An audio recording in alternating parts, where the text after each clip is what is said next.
Hi, everyone.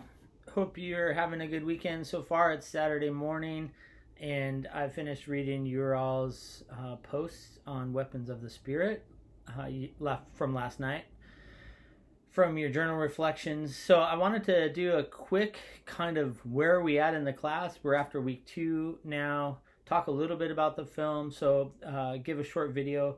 So this will be the first video. The second video I'll send out as an announcement on Sunday, kind of how to have a successful week number 3, and especially in preparation for week number 4 as you write your précis, which will be your first kind of written assignment for the class. So this one, I just want to talk a little bit about, give us some orienting points on our course so far, and talk a little bit about the film. First, the film. It's a very powerful film. Pierre and I have become somewhat friends over the course of time. I've been showing this film for probably 10 years, I think, in my classes and different venues. He so graciously allowed me to show this film. And so again, as I said earlier and want to reiterate, please don't pass this along, because he lets me show it in my classes, but it's still in beta version. It used to have a DVD version, but they're remastering it. So yeah, so it's a very powerful film. I show it. One, it's an example of Christian ethics that proves the test of history, that the fruits of this community's decisions exhibit a Christian ethic that we can carry through different circumstances, both extreme and normal everyday circumstances. So that's one of the reasons. The second reason is, when we talk about moral norms, it's a great example of a kind of moral formation that happens in a group of people, in a community of people, in such a way that they make a decision immediately, which is a particular immediate judgment.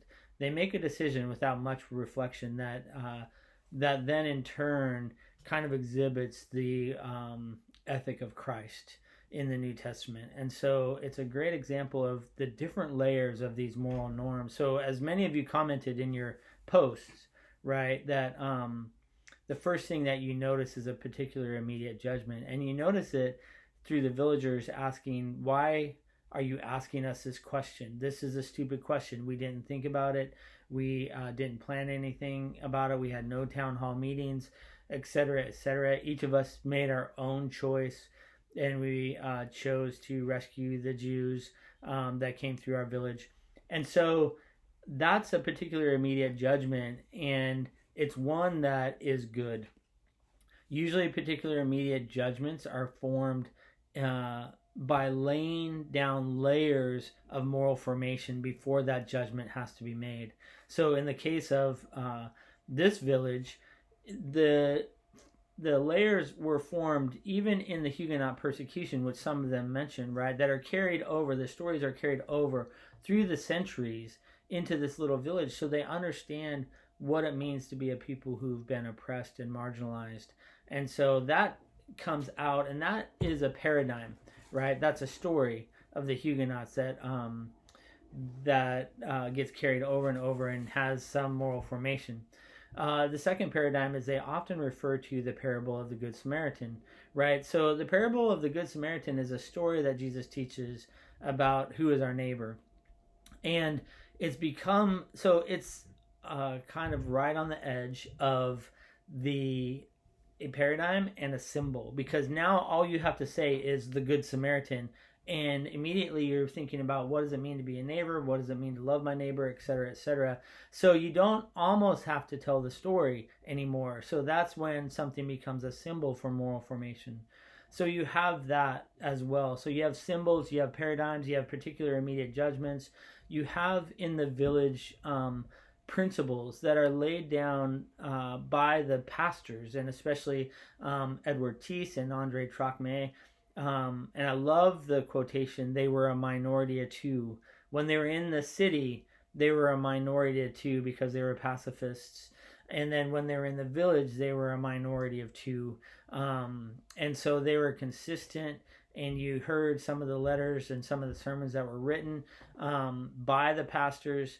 to kind of teach and to train their parishioners on what it means to be a follower of Jesus. And specifically in this case, I'm not advocating for pacifism, but in this case, their pacifist teachings kind of stood out as a consistent thread throughout the film. So you see multiple layers. There's not a lot of rules in there. There's principles. There are paradigms. There are symbols. There are particular immediate judgments. There's basic convictions on the nature of people and the nature of God that they're drawing from. And you can see that towards the end of the film where where one of the women is talking about people are fundamentally good with the possibility to do bad. So she's trying to articulate a kind of a Genesis 2 and Genesis 3 tension that she sees. And so you see all these working. That's why it's a beautiful film. If you want to look for a specific Bible passage that kind of have all these layers in there, one of the best examples I think is Matthew 6:24 through 34. It's a passage on worry in the Sermon on the Mount. And you can see every level of moral norm, all 6 of them, in that passage if you look carefully. So that's the reason that I show the film. The other reason is just it's a powerful film. It is important for our day to pay attention to who is being marginalized and who is being on the underside of power and has experienced injustice. And which some of you mentioned in your post, what do we do at this moment, at this time? Which is always a Christian ethics question, right? What do we do at this moment and this time? And we never have time. We usually don't have time to go back and study what to do at this moment. It's always we need to make a decision. And so the aspect of moral formation, laying these layers down for our moral formation beforehand is really important. A couple other things that I want to say about the film, just some of my favorite quotes. One, the minority of two was a great quote. The second one is, which one of you mentioned, was the conspiracy of goodness. That what they did was it stood out. Even though they didn't think it stood out, it did stand out. And it was a conspiracy of goodness, that they were acting good. And as you read the New Testament, whenever there's tension with the world, the writers, both Paul in Romans, let's say, and Peter in 1 Peter, both call the church to continually do good in their relationship to other people. So that the conspiracy of goodness. And then the third thing that I always want to mention here is from this film is that there is no small calling. So these two pastors were metropolitan pastors. They were in the city. They were where the action was, right? But their views weren't accepted. And so they got moved to, quote unquote, in the film, this backwater parish. And we're still reading books about them today. So the question is, for our calling, whether it's a vocational calling that is outside of ministry, in business, parenting, etc., or whether it's a ministerial vocational calling, our role in this calling is to be faithful to what Jesus has called us to be. And so there's no small callings. You don't know the impact that you might have in an area that God has called you to. So that's the first part about the film. The second thing that I want to say is briefly, skip a rock across the lake of our class so far. So what we've tried to do so far is we tried to define Christian ethics. And I tried to define Christian ethics inside of Alistair McIntyre's definition of a Christian tradition, because that helps us to move to acknowledge the communal formation of our morality and our ethics, but also to say that we're not limited behind our community's social consensus or those kinds of things, that there can be cross-traditional conversations, and those are really important. So I put our Christian ethics in that context of Alistair McIntyre's tradition. And then what I tried to do after that is define Christian ethics as being faithful to the way, the way and the truth of Jesus. And both are important, right? The way is important because the manner and how we treat people is an important part of our ethic. The truth is important because what Jesus is saying and being faithful to that is important in our Christian ethic. The way without the truth is liberalism. The truth without the way is fundamentalism. And when they're both together, that's where the power of the gospel is. And so I try to define that and then say we're going to build our Christian ethic with Jesus at the center point. And you get the best picture of Jesus in the scriptures. And so we're going to anchor the Christian tradition and our Christian ethics in the scriptures' reflection on Jesus, beginning with what we as Christians call the Old Testament, the Hebrew scriptures, and the anticipation, the story of how the world has gone wrong, and the anticipation for God to set it right? All throughout the story of the Hebrew scriptures is this hope and anticipation that God will set the world right. In the Gospels, you find that this hope gets centered on Jesus, and the Gospel writers point the attention of the Hebrew scriptures towards Jesus.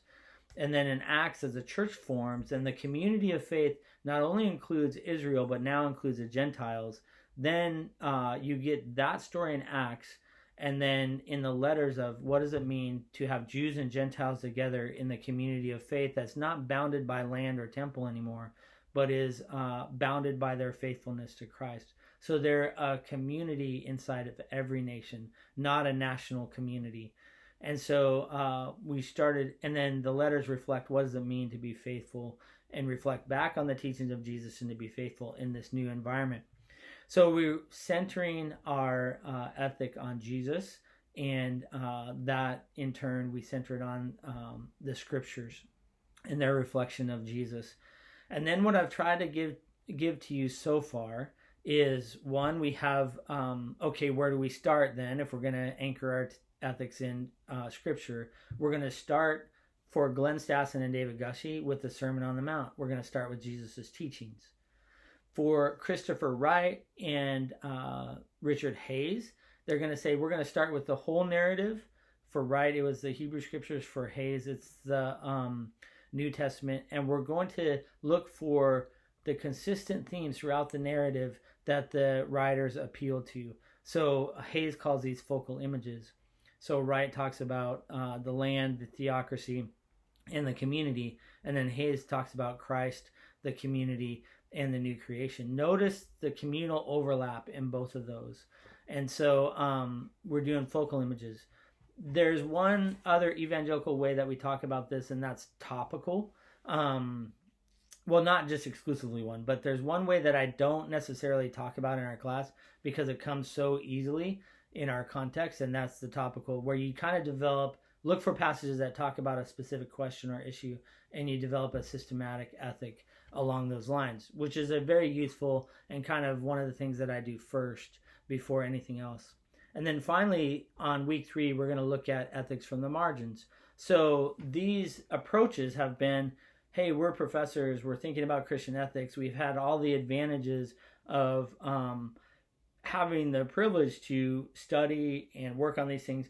What about Christian ethics from the margins? What about people who have been on the underside of power and have experienced injustice? Might they have something to say to us about what a faithful Christian ethic is, especially because of the attention that's paid to the marginalized by Jesus in the Gospels and by the followers of Christ in the church in the New Testament, both in the New Testament times and then in the subsequent centuries after that.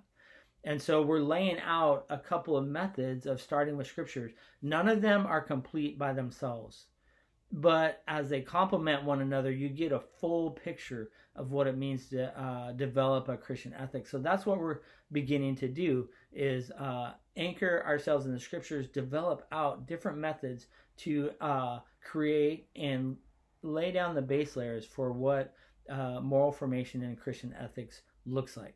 So there you go. There's kind of an overview. This is where we're at. We'll look at ethics from the margin in week 3, which I'll talk about on Sunday, and then ramp you up to go for the Précis in week number 4. Okay? That should be enough for now, and I'll come back again on Sunday with some need-to-knows for your week 3 and week 4.